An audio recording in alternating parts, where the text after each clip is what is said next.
Tonight on News at 9, disaster update, death toll passes 200 while 96 still missing. First at 9, this is Other Derana 24/7. Also making headlines tonight, positive news. Water levels of main rivers gradually receding except in Kaluganga. New laws. Government to bring a new act to evacuate people by force at emergencies. Shuffling ministers. 4 deputy ministers and state ministers sworn in before the president. Manusa Derana. TV Derana's humanitarian campaign reaches inaccessible areas with medicine, doctors and dry rations.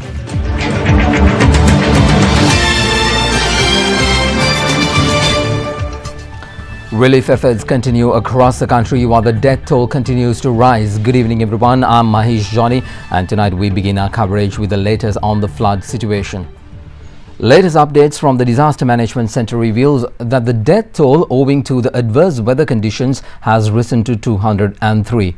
The number of missing persons now stands at 96. Meanwhile, the number of people affected by the disaster situation experienced across 15 districts has risen to a staggering 630,082. Despite receding floodwaters, many areas in Galle and Kaluthara districts remain submerged. Although water levels in the Ging River has decreased, water level gauge in Baddegama indicates that the flood situation in the area still exists. An unsafe boat carrying a man and a child along with a dog capsized and they were left stranded. They were rescued by a team of Navy personnel deployed in the area while a journalist captured the events.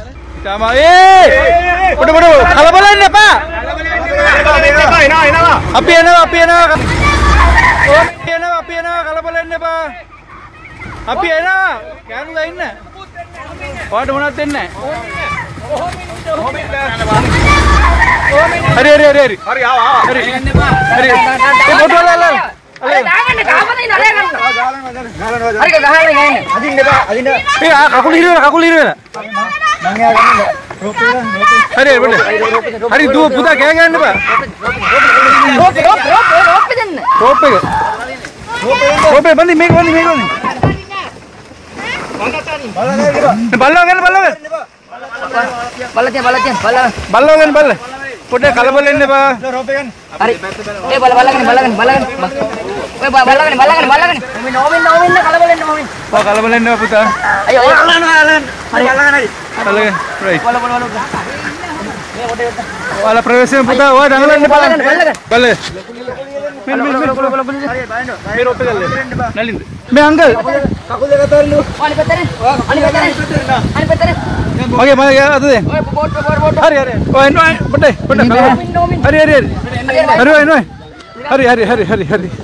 Hari rescue. Hari darugan. Anna.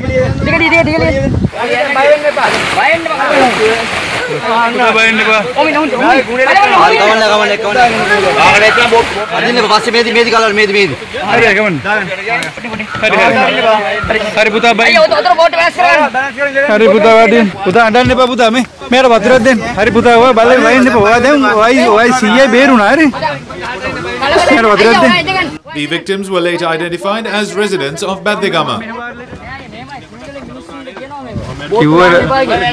Meanwhile, following the cabinet media briefing today, Minister Dayasiri Jayasekara spoke to us about the disaster mitigation efforts underway. Ministry of Education agreed to give books and all the needs of children in the affected areas. There is a problem with Mathura grid and CEB. They are going to renovate it as soon as possible. Army has deployed 5,084 people. They have cleared Badurali Atwal Tota Road, Atwal Tota Kalawana Road, Ratnapura Nivitigala Matugama Road, Ahaligoda Dehiyovita Road, Galda Deniaya Road. And today they are going to clear Bulat Singhala Horana Road, Bulat Singhala Ayagama Road, Bulat Singhala Pahiyangala Road, Matugama Nabada Road, Southern Highway. We have already cleared the highway from Kadawatha to Kokmadua. But there is a small problem with Mathura Godagama. It is closed. We are trying to clear that as soon as possible. All the divisional secretaries, even they are fully control to all these areas and all the Gram Sevakas and all the other officials. With Sri Lanka expected to experience fair weather within the next few days, bringing some reprieve from the heavy rains, it is reported that water levels in certain areas have also gradually receded. However, floods continue in several areas in Mathura, Ratnapura, Kaluthara and Colombo districts, while water levels of the Kalu River remains dangerously high. Flood waters which affected several areas in the Mathura district have receded. Akurasa town is one such area recovering from floods. The towns of Athuruliya, Paraduwa, Godagama and Hittattiya, however, still remain inundated. Measures were also taken today to demolish a part of the Piladuwa Ban in Mathura to allow flood waters to drain quickly. Areas of Tiyagoda, Nagoda and Malimbada in Mathura remain inundated. Derana was the first news team to look into the current situation in these areas.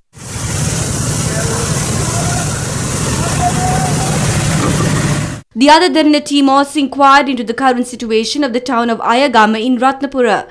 The Air Force was seen providing continuous relief to the affected.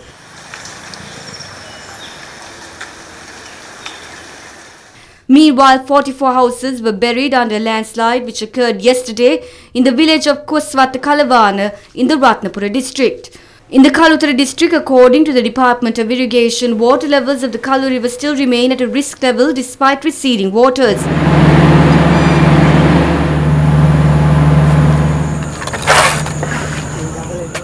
The Sri Lanka Navy together with the Indian Navy distributed relief goods to the Millennium village in Kaluthara, which was deemed inaccessible over the past few days owing to the severity of the floods. Several areas in the Kaluthara district including Nabada are still inundated. We also witnessed low-lying areas of Anguruwatote in Kaluthara were seen inundated.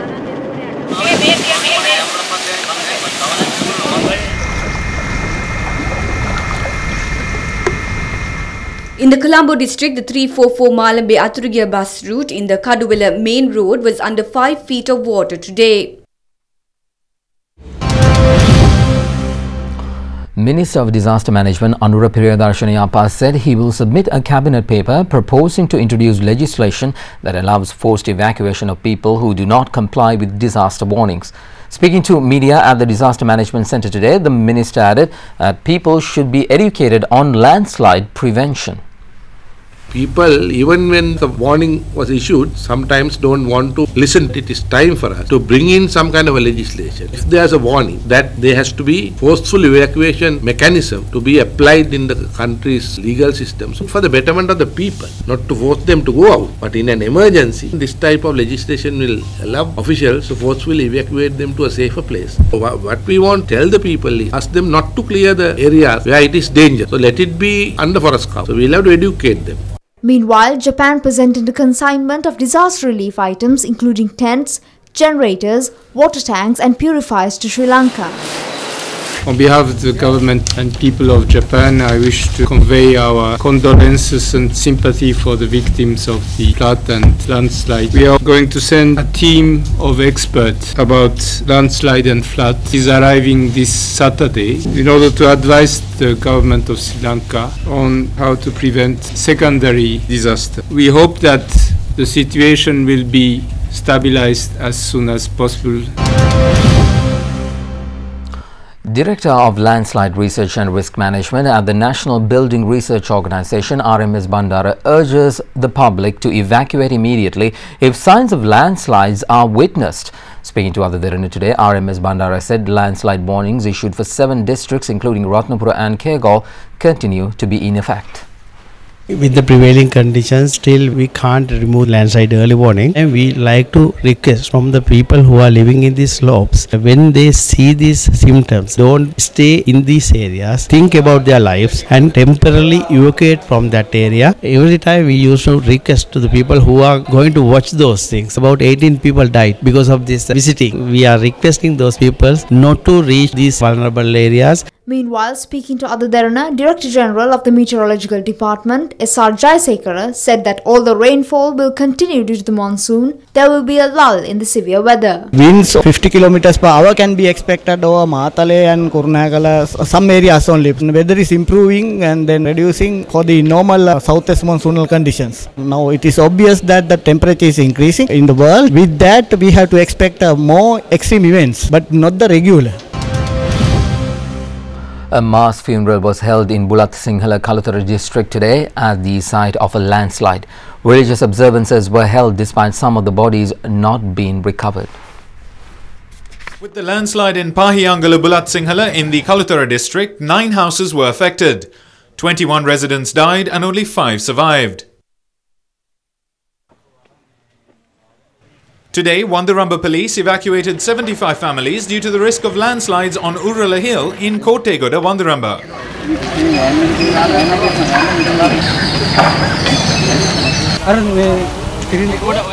197 residents were evacuated from Rotamba in Mathura due to the Idigoda Hill posing a landslide threat.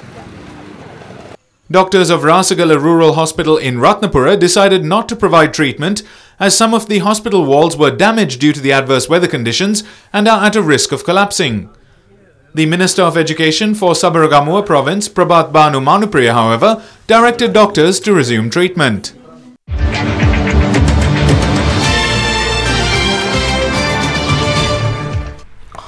Welcome back everyone. The Derana humanitarian initiative to collect and distribute relief aid to flood and landslide victims continued for another consecutive day today, bringing the first phase of the campaign to a successful close.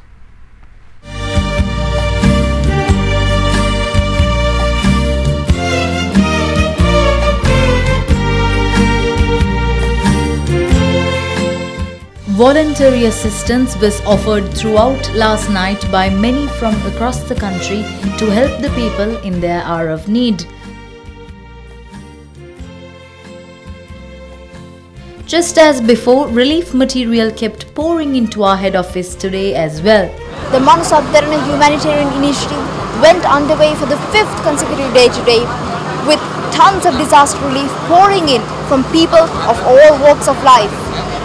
Volunteers from schools and various institutions and societies lent their helping hands in this mammoth task of coordinating, packaging, sorting and distributing relief to thousands of displaced people affected by the disaster situation all over Sri Lanka.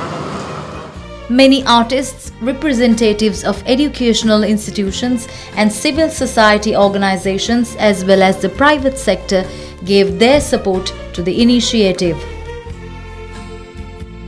Derana is working really hard for a worthy cause and we trust Derana. That's why we make our contributions to Derana. And we think joining with you can make it easy to get close to the ones who are in need of help. We are here from the Faculty of Medicine of University of Colombo. We have volunteered to give a helping hand to all our brothers and sisters affected by the floods. We are from Sri Lanka Hospital, Kohuwala. So we thought that Derana are the best group of people that we can. We all are here to help Derana, and we are always with Sri Lankan people when there is an hour of need. In addition to the collection points set up at the Derana head office on number 320 TB Jayamawata, Colombo 10, 11 other collection points were also set up across the country to accept relief supplies donated by the public. The accumulated relief goods were handed over to the affected areas in most parts of the country. Teams of off-road vehicles proved to be most helpful to our cause in accessing most difficult areas when distributing relief material. The bus drivers of the Palapatwila route in Mathale also donated funds to the Derana initiative. Relief goods were distributed to 500 families in Pinikahana, Alpitia by boat.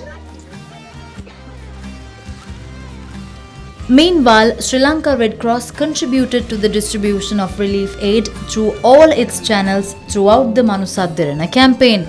The Red Cross assisted Manusat Derana and collaborated in distributing relief goods to disaster-affected areas where access proved challenging. The people of Matara and Ayagama were the beneficiaries of such efforts today, and Sri Lanka Red Cross will continue to join hands with Manusat Derana in the forthcoming stages of the humanitarian initiative. Manusat Derana today conquered Nagoda, Tihagoda and Malimboda, which were identified as some of the most difficult areas to access to provide relief to the people. Meanwhile, the Government Medical Officers Association paired up with the Manusat Derana to supply medical assistance to those affected. A special series of clinics commenced today, with the Sampath Bank also contributing towards the cause. At the moment, we have also made a special team specialized in psychiatric management, good in counseling, because we have identified the areas where the psychiatric help is needed now. After few days, the concern or the relief mechanisms are getting away. That should not happen. Accordingly, the first clinic commenced at the Yatagampala Primary School in Bulat Sinhala, Kalutara. Meanwhile, medicine worth 2 million rupees was donated to the Manusat Derana humanitarian initiative by the Alaris Lanka Private Limited for the series of clinics which will be worked off across the country. We are giving out essential medicines today, and we know that it will get into the right hands as Manusat Derana distributes this. In other headline stories, 4 state ministers and 4 deputy ministers received new portfolios today in a reshuffle and were sworn in before President Maithripala Sirisena at the Presidential Secretariat. Former State Minister of Finance Lakshman Yapa Abeyewardena was given the State Ministerial Portfolio of Public Enterprise Development. Meanwhile, former State Minister of Skills Development and Vocational Training Palitha Range Bandara was appointed as the new State Minister of Irrigation. Wasantha Senanayake was appointed as the new State Minister of Foreign Affairs. He formerly held the State Ministerial Portfolio of Irrigation and Water Resources Management. Former Deputy Minister of Public Enterprise Development Eran Wickramaratne was sworn in as State Minister of Finance. Dr. Harsha De Silva is the new Deputy Minister of National Policies and Economic Affairs.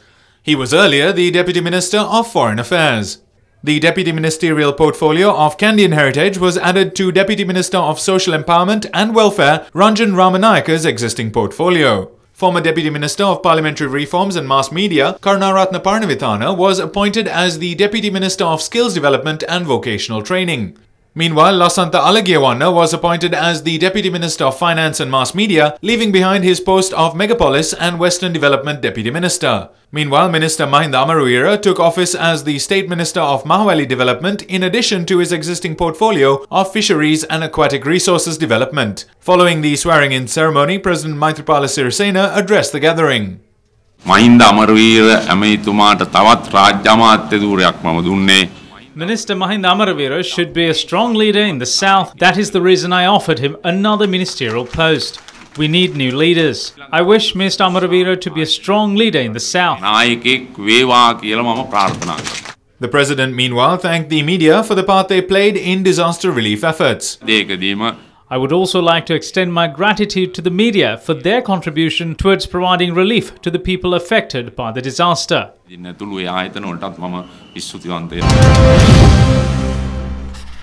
Colombo Magistrates Court was informed today that the national identity card and the passport of UPFA parliamentarian Vimal Weerawansa's wife Shashi Weerawansa had not gone missing, and it was safely in the possession of the court. The MP's wife is accused of allegedly providing false documents to obtain a diplomatic passport. The NIC and passport of Shashi Weerawansa were impounded by the court earlier and handed over the court registrar. When the case was taken up last, the CID informed court that both the NIC and passport had gone missing, while those were in possession of the court.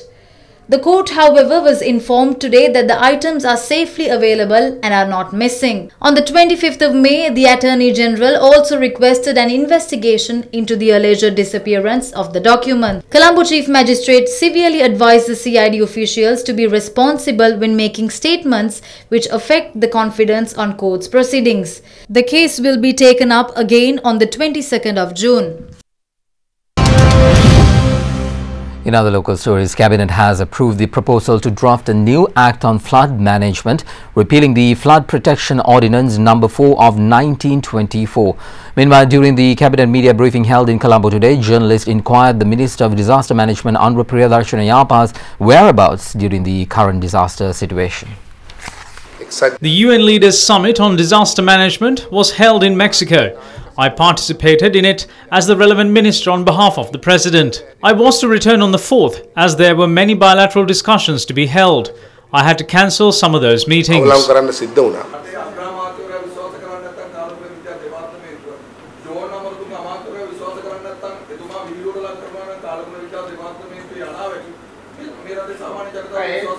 There's a problem with the technology and other related things, but this department had managed to issue accurate weather forecasts. If the Prime Minister or Minister Amaratunga can't trust these weather predictions, then this department must be closed down and refer to your so-called mobile app. Meanwhile, Minister Dayasri Jayasekara commented to Derana on the controversy surrounding his appointment as the new Cabinet Corps spokesperson. There is no complicated situation because the two parties are govern this government. So the President and the Prime Minister and the Cabinet, we all decided to appoint another person from the SLFP. That is why I came here. There is no issue like that. We are acting as a spokesman for the Sri Lanka government, and situations that we are talking to all these people are from the government view. That is that.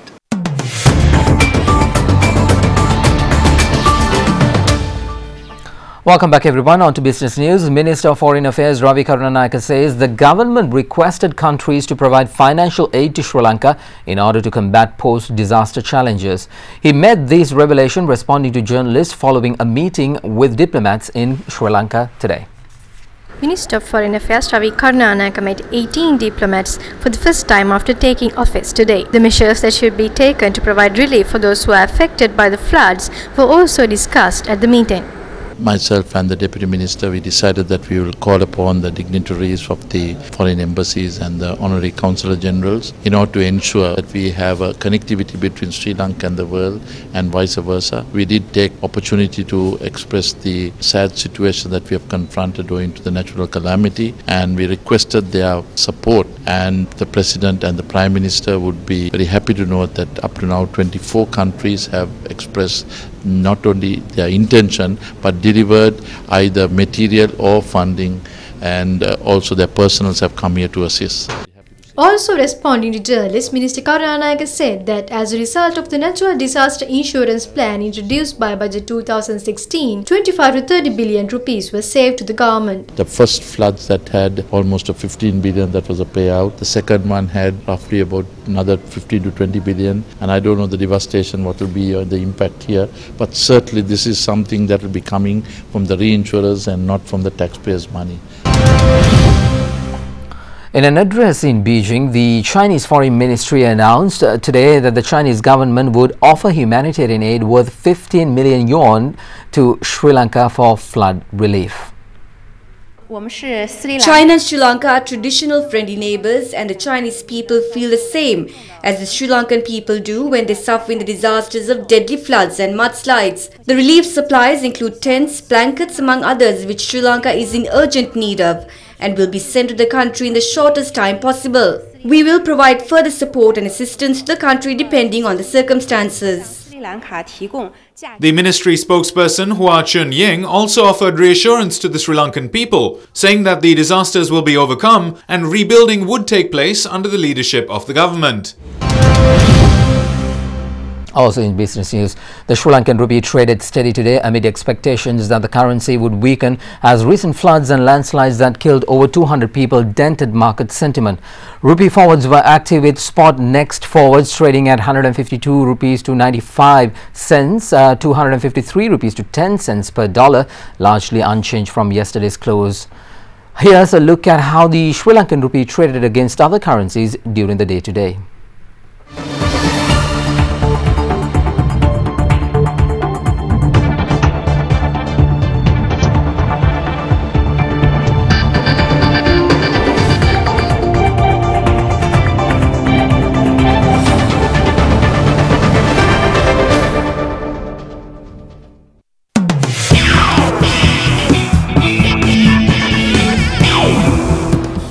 On to sports now. In their third and final warm-up game ahead of the Champions Trophy, Sri Lanka failed to defend a total of 356 against New Zealand, who chased it down with 4 overs to spare.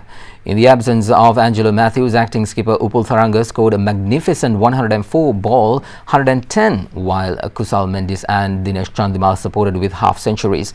In reply, Guptill smashed a 76 ball 116, while Williamson followed that up with a 60 ball 88 before both batsmen subsequently decided to retire out, leaving Neil Broom and Corey Anderson to finish the chase.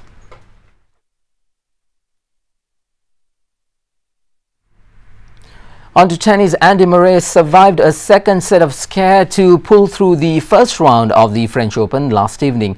Defeat for Murray would have seen both top seeds exit a Grand Slam in round 1 for the first time in the Open era after Angelique Kerber exited the women's draw on Sunday. World number 1 Andy Murray was pushed to 4 sets by Russia's Andrei Kuznetsov, who broke Murray's serve twice in taking the second set. Early in the third, a Kuznetsov error sparked a Murray resurgence, and the world's top-ranked player closed out the match 6-4, 4-6, 6-2 and 6-love. Murray will face Slovakian world number 50 Martin Klizan in the second round.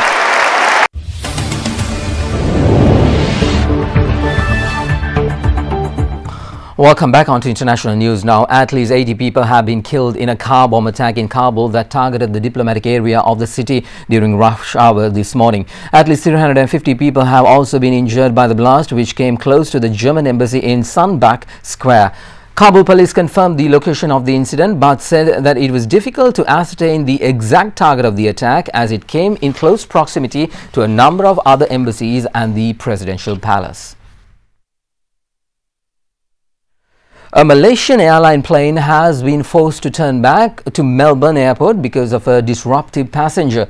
According to the airline, flight MH128 bound for Kuala Lumpur was forced to return after the pilot was alerted to a passenger attempting to enter the cockpit.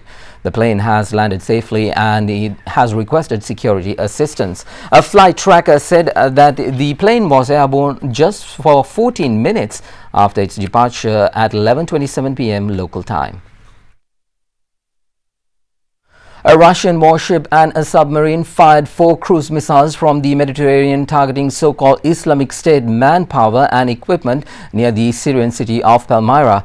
The Admiral Essen frigate and Krasnodar submarine fired 4 cruise missiles which destroyed its hardware and manpower, according to the Russian Defense Ministry. The ministry was quoted by Russian agencies as saying that Russia had warned the United States, Turkey and Israel before launching the missile.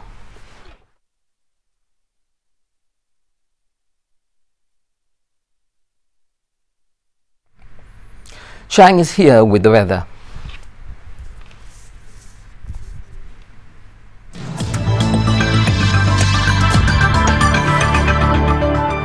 Thank you, Mahesh. Now, as the impact of the southwest monsoon gradually recedes in the island, we can expect weather conditions to take a positive turn as heavy rains and strong winds are expected to reduce in the next 24 hours, with showers expected at several places in the western, Sabragamuwa, southern and central provinces and in the Puntland district.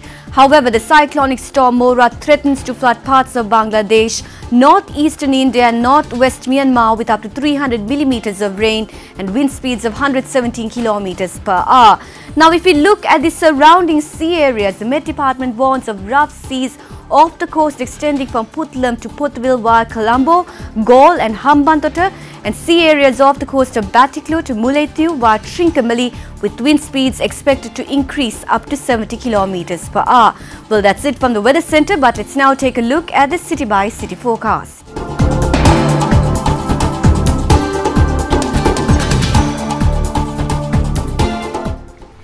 And that is a part of your world tonight right here on Derana 24/7. I'm Mahesh Johnny. Our news at 9 will return tomorrow at the same time with Indiveri Amuatha. Well, in the past few days, you, our loyal viewers, championed the art of being human and showed your compassion and responded to our call to assist the flood-affected people. When Manusat Derana called, you answered, and for that, we are grateful. Tonight, we leave you with the fruits of your efforts. were the donations you made reaching the people affected in various parts of Sri Lanka through Manusat Derana and the Sri Lankan Red Cross. Thank you for joining us. Good night.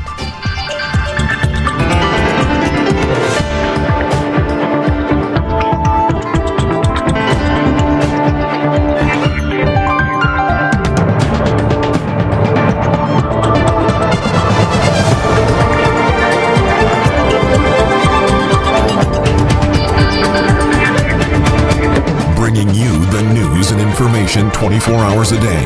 This is Sri Lanka's premier news channel, Derana 24/7.